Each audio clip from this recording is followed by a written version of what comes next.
목표. 본질적으로 축구는 간단합니다. 상대팀보다 더 많은 골을 넣는 것입니다. 각 팀은 손이나 팔을 제외한 신체의 모든 부분을 사용하여 경기장 끝까지 공을 몰고 가서 상대방의 골망에 넣으려고 합니다. 골키퍼는 유일한 예외이지만 이에 대해서는 나중에 이야기하겠습니다. 경기 종료 시 가장 많은 골을 넣은 팀이 승리합니다. 양 팀이 같은 수의 골을 넣으면 경기는 무승부로 끝납니다. 다만 토너먼트 경기인 경우 연장전이나 승부차기로 승자를 결정할 수 있습니다. 킥오프. 모든 축구 경기는 중앙 서클에서 킥오프로 시작됩니다. 이것은 또한 득점 후 경기가 다시 시작되는 방식이기도 합니다. 킥오프 시 공은 중앙에 배치됩니다. 한 팀만 킥오프를 하고 다른 팀은 중앙 서클 밖에 서 있습니다. 킥오프하는 팀은 코인토스로 결정됩니다. 킥오프는 경기 시작할 때만 하는 것이 아닙니다. 득점 후 반전 시작 시 그리고 연장전이 있다면 연장전 시작 시에도 킥오프를 볼 수 있습니다. 반칙. 축구는 몸싸움을 요할 수 있지만 당신의 이름이 페페페페가 아니라면 자유로운 난투극이 아닙니다. 너무 거칠게 태클하거나 비신사적인 플레이를 하면 주심은 반드시 휘슬을 불 것입니다. 반칙은 선수가 상대를 차거나 걸거나 밀거나 무모하게 뛰어들거나 잡거나 유니폼을 당기거나 태클을 시도했지만 공을 맞히지 못하고 선수와 충돌하는 등 불공정하거나 위험한 행동을 할 때 발생합니다. 모든 충돌을 막는 것이 아니라 경기를 안전하고 공정하게 유지하는 것이 중요합니다. 심각도에 따라 주심은 상대팀에게 직접 프리킥을 주거나 반칙이 페널티 구역 내에서 발생했다면 페널티킥을 선언할 수도 있습니다. 옐로카드와 레드카드. 축구에서 심판은 휘슬만 부는 것이 아니라 카드를 꺼내기도 합니다. 옐로카드는 경고입니다. 그것은 선수에게 방금 그 행동은 좀 과했어. 다시는 하지 마. 라고 상기시키는 것입니다. 무모한 태클 시간 지연 또는 심판에게 항의하는 행동 등은 옐로카드를 받을 수 있습니다. 한 경기에서 선수가 옐로카드를 2번 받으면 자동으로 레드카드가 되어 퇴장당합니다. 교체될 수 없으므로 해당 팀은 수정 열쇠 속에서 플레이해야 합니다. 다이렉트 레드카드는 훨씬 더 심각합니다. 이는 폭력적이거나 위험한 행위에 주어집니다. 양발 태클 고의적인 핸드볼로 득점을 막는 행위 또는 공격적인 행동을 생각해보세요. 카드 시스템은 선수들을 통제하는 데 도움이 됩니다. 왜냐하면 잘못된 판단 하나가 팀 전체에 해를 끼칠 수 있기 때문입니다. 골키퍼.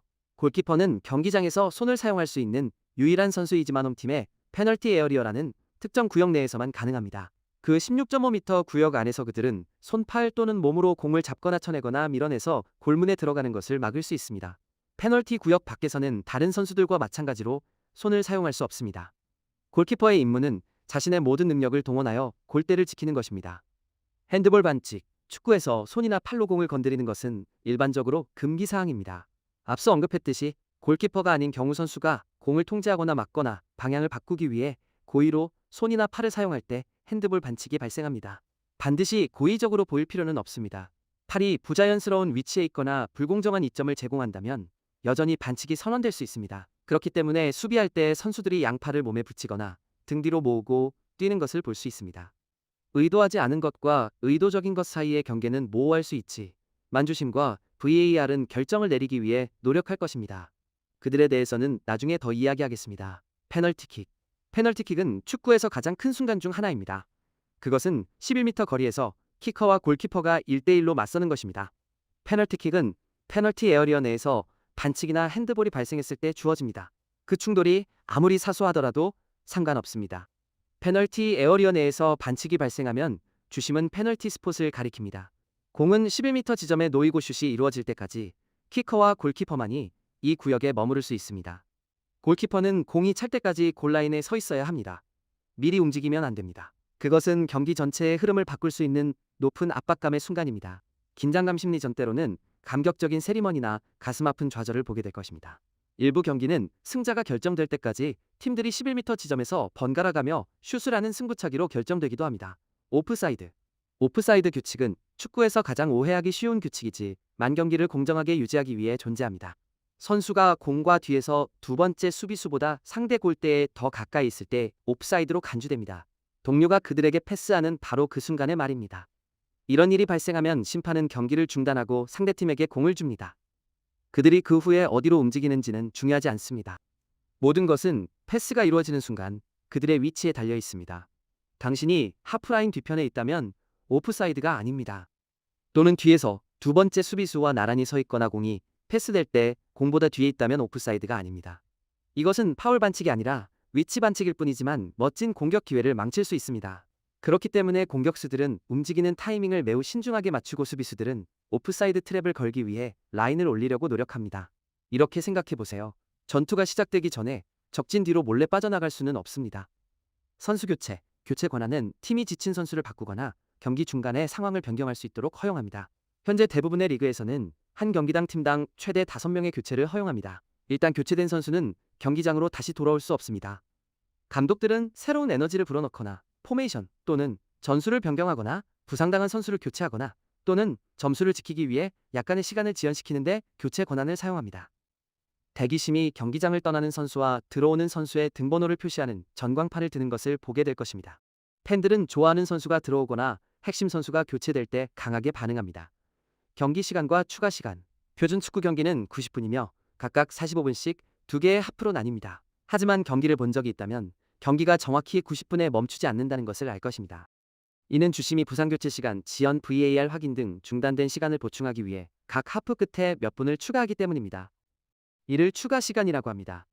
표시판에는 추가 시간이 몇 분인지 표시되지만 언제 경기를 종료할지 휘슬을 부는 것은 주심입니다. 때로는 한 팀이 공격 중이거나 중요한 상황이 진행 중일 경우 경기를 조금 더 진행시키기도 합니다. 그리고 90분 후에도 점수가 동점인 토너먼트 경기라면 각각 15분씩 2개의 하프로 구성된 연장전이 추가되고 그 후에도 동점이라면 승부차기로 승자가 결정됩니다.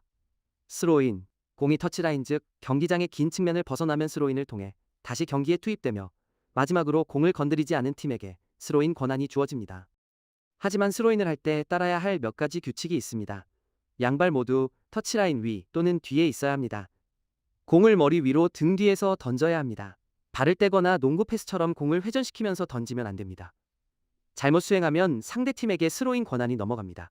스로인으로 직접 득점할 수도 없습니다. 누군가가 먼저 공을 건드려야 합니다.